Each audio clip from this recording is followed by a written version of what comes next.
So hey guys, it's Victor James. Hopefully you've been liking these videos. If you're new, subscribe and follow and click the little bell for notifications. I'll be posting a new video from the Ableton Masterclass every few days. So make sure you also bookmark our Ableton Live Masterclass playlist right here on YouTube.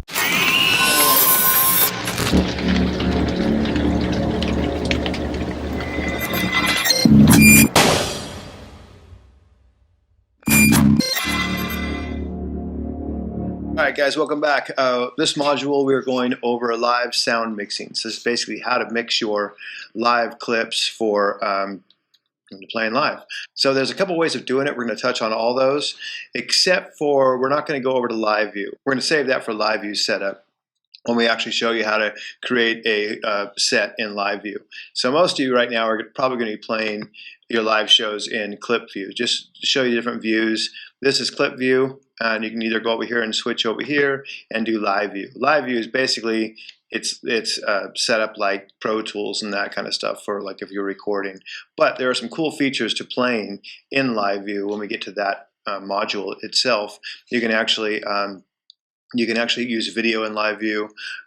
When our band plays, we usually play our original sets in live view, just because I can set it up and pretty much hit go and the whole set just plays by itself. I have a few stopping points when Alicia wants to actually talk to the audience or do whatever. And also I can set up a loop marker. Like I have a loop marker right here that I can loop a section. So if I just want to keep going off on a guitar solo, I can do that. Our keyboard player who's running this stuff can actually move that loop marker down the set during the course of the show without affecting anything, and we just add markers. And I'll get into all that in our module on live view. But today we're just going to concentrate on clip view because like when we're doing our cover stuff, when we actually do some shows that actually do covers, we do 99% of our cover stuff in clip view.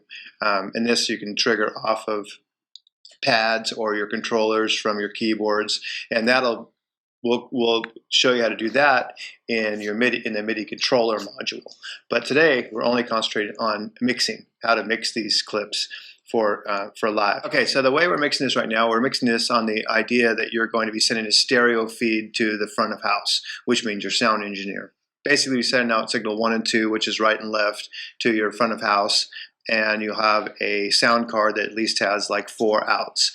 So what I usually do is I just set up with a band, and then I go through and we'll play the tracks, and I'll mix the tracks that I want with the band in the rehearsal area, because that gives you a pretty good idea. If it sounds good in the rehearsal area, you're all playing at the same volume, it's going to sound just as good coming out live. You know, I have a little bit of tweaks here and there, but that's just pretty much bumping up your volume on your mixer if you need to. But mainly, if you're in a rehearsal area and you're playing the same volumes, you're going to be playing your guitar amp live, or at least the band's at the same volume, because you can always turn the volume up on your DAW, you know, to give it a little more boost. The band's playing louder, but you have a good mix of what your bass guitar player is doing, your guitar player is doing, your drummer's doing, and now you can actually bring those keyboard tracks and backup vocals in to kind of sit with that band on every single song in your rehearsal. So when you go live and you play it, the band's louder and you turn up the 1 and 2 louder, you're still having that same mix live. So that's the concept of doing this. And then even if you're using a sound guy with multiple outs, you still want to kind of get a basic mix on this before you go live. First, let's go over the interface. I know we kind of touched on this on the sound card video, but we're going to talk about your drummer's click right now. But this is basically a send return, okay? And same with your main. Your mains is a master send return. Basically, the main fader's here, and you have your audio out going to master. Anything that says master is going to be sending it to this bus. So if you hear me refer to anything as a bus, it's like this is a master bus, this is your click bus. And a bus is basically, you have a bunch of channels of music here, and you're routing them to that bus. And so that bus is now your master fader for all these channels. So if I have all my drums going here and I want to send them to one fader, I can send them over to that one fader, and that be my master bus for that fader. So that's what a bus is. And so that's what we basically did with a click. So if I want to add another bus or a sub mix basically on Ableton. What I would do is I go over here to create, and you go to insert return. And this is for if you're building your tracks on your own. If you have purchased tracks from me, this will already be set up for you. But if you build them on your own, I'm going to show you how to set this up too. So if I click insert return, it'll give me another return right here. And you'll notice that this is click A, or A click, and you'll notice this is B return. And if I add another return, it's going to make it C return.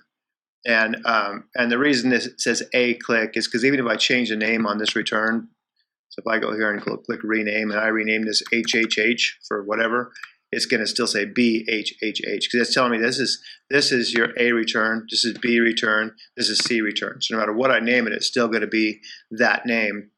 And the reason being is if you look down here to your sends, you have A right here, which is this. You have B right here, which is this, and C right here, which is this. And so anything I turn, if I want more of this track to come through this bus, I would just turn up this C right here, and whatever's on this track will come through this bus. So I can reroute this bus any place I want. So right now I'm going to delete these. So that's basically how I have the click monitoring set up, is I have an A return, and anything I turn up on this A is going to go through the feed that I'm sending to our drummer or anyone who else wants a click track. So like our particular drummer, he likes the click and the cue, and he also likes some instruments in there. So if you look right here on the sends for the drummer, I have because I only have one return, so I only have send only. You know, you can also go to external and put that on 3 if you want to reroute it, but I have basically sends only, and that's what you want. Anything that's just going to returns, you just want it on sends only. So you click this down, go all the way down here to sends only, and leave it there. Like I said, if we get these tracks from us, they're already set up that way. So now the click and the cue will only go to the sends. It will never go to the master bus.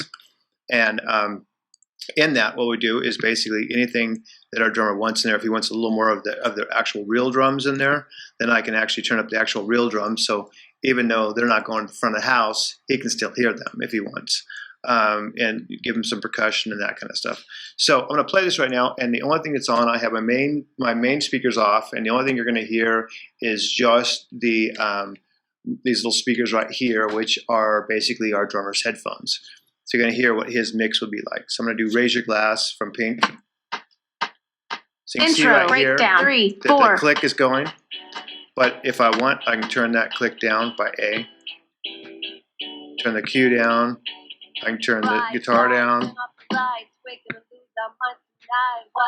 See, I'm just taking everything out. And this would be the basic mix overall. So after you set this mix, it's going to be for every song he has, because unless you want to go back and play with it. But so on our drummer, I definitely want him to have click because he's the drummer. And I want him to have the cue track because I'm going to know whether he's at the song. And then, you know, whatever else he wants in there. Maybe he don't want anything like that. He just wants a live band. 2, 3, he can 4. Have that. And right now you can hear that the cue track is too loud, so I'll bring that cue track down.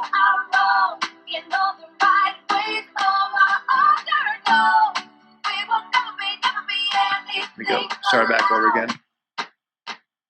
Intro, breakdown, 3, 4. Still a little soft, I'll bring her up now. Try it again.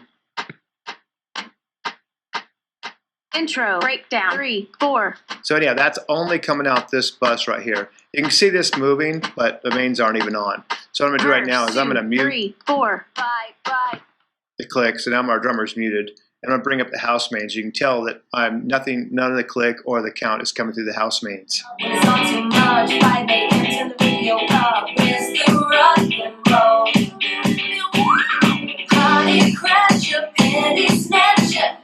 So anyhow, so that's how we get our drummer's mix in his headphones.